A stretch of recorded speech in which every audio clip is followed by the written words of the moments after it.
آج ہم بات کریں گے ڈومیسٹک وائلنس ایکٹ پہ اور ڈومیسٹک وائلنس پہ۔ ڈومیسٹک وائلنس کو بالعموم گھریلو تشدد سے جانا جاتا ہے۔ زیادہ تر گھریلو تشدد لوگوں کے نظروں سے دور ہوتا ہے، لیکن صرف اس وجہ سے یہ کہ ہمارے سامنے نہیں ہوتا، اس کا مطلب یہ نہیں ہے کہ یہ ہوتا نہیں ہے۔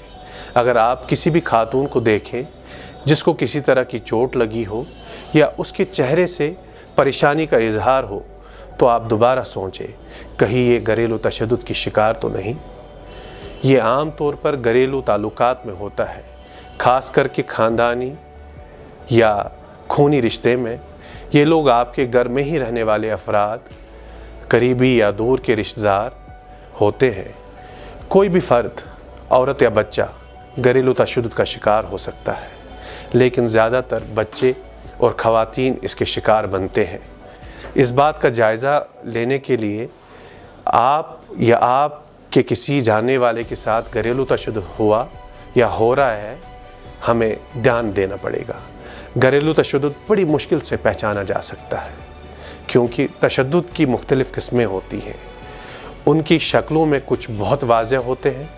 یہ جسمانی تشدد میں ظاہر ہوتی ہیں، جیسے تھپڑ، مارنا پیٹنا، گلا دبانا، جلانا۔ جنسی تشدد میں بھی جو افعال شامل ہوتے ہیں وہ جبری جنسی تعلق قائم کرنا، اگر آپ سے یا آپ کی مرضی کے خلاف جنسی کام کرایا جائے یا آپ سے زیادتی کی جائے یا آپ کو تولدی حقوق سے محروم کر دیا جائے، جیسے حمل ہونے سے روک تھام کرنا یا آپ کے ہونے والے بچے کو زبردستی ضائع کروایا جائے۔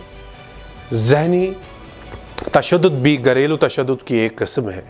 اس کے ساتھ ساتھ جذباتی یا نفسیاتی حملہ، جیسے کہ کسی کو بے عزت کرنا، نیچا دکھانا، ڈرانا دھمکانا، جنونی حسد کرنا، طلاق کی دھمکیاں دینا، معاشی تشدد کرنا جس میں اپنی بیوی کو باہر کے کام کرنے سے منع کرنا یا ان کے مالی اخراجات پر قابو کر لینا، یہ سب بھی گھریلو تشدد کی اقسام میں شامل ہے۔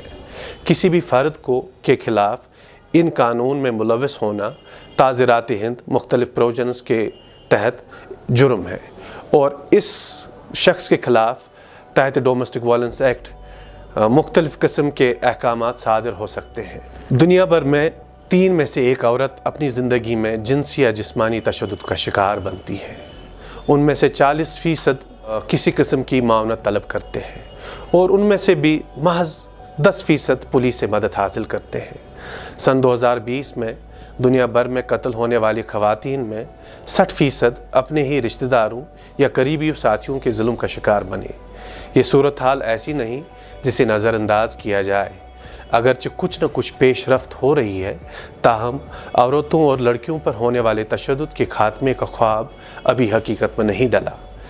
ہمارا ادارہ لیگل سروس اتھارٹیز باشتراک عدلیہ، پولیس و دیگر ادارہ جات اس مقصد کے لیے پرعزم ہے کہ خواتین پر ہونے والے تشدد کو روکنے کے لیے حکومتوں، قومی عناصر، خواتین کی حقوق کی تنظیموں اور سول سوسائٹی کے ساتھ مل کر کام کر رہا ہے۔ اس بات پر ہمیں اتفاق ہونا چاہیے کہ ایک مستحکم مستقبل اور پائیدار ترقی کے مقاصد یا سسٹینیبل ڈیولپمنٹ گولز کے حصول کے لیے عورتوں اور لڑکیوں پر ہونے والے تشدد کا خاتمہ ناگزیر ہے۔ اس عمل کے دوران ہمیں یہ یقینی بنانا ہوگا کہ ہم جبر کے شکار تمام عورتوں کے زخم پر مرہم رکھیں۔ اس خواب کو تکمیل کے لیے نالسا اپنے پین انڈیا نیٹ ورک کے ذریعے کوشاں ہیں۔ ہم جمع قوانین اور پالیسی بنانے، انہیں لاگو کرنے، تشدد کی بنیادی وجوہات جاننے اور ان کے روک تھام کی حکمت عملی جیسے اقدامات سے مدد فراہم کر کے اور سماجی معیار میں بہتری لانے کے لیے سماجی گروہوں کی معاونت کرتے ہیں اور یقینی بناتے ہیں کہ تشدد کے شکار خواتین کو ضروری چارہ گری کی جائے۔ اسی طرح ہم مسئلے کی نوعیت کو درست طور پر سمجھنے کے لیے اعداد و شمار جمع کرنے اور ان کے تجزیہ کرتے ہیں۔ ہم تشدد اور صنفی امتیاز کی تمام تر اقسام سے آزاد ایک ایسی دنیا کا خواب دیکھتے ہیں جہاں تمام خواتین کو معاشرے کا متساوی اور بااختیار رکن سمجھا جاوے۔ اس وقت کا آنے کا انتظار کرنے کے بجائے کیوں نہ ابھی ہم اس پر عمل کریں۔ ہمیں دنیا کی ہر عورت تک اپنی مدد پہنچانی ہے۔ اگر ہم آج اس پہ عمل نہ کریں تو آخر کب؟ اگر آپ اس پہ عمل نہ کریں تو آخر کون؟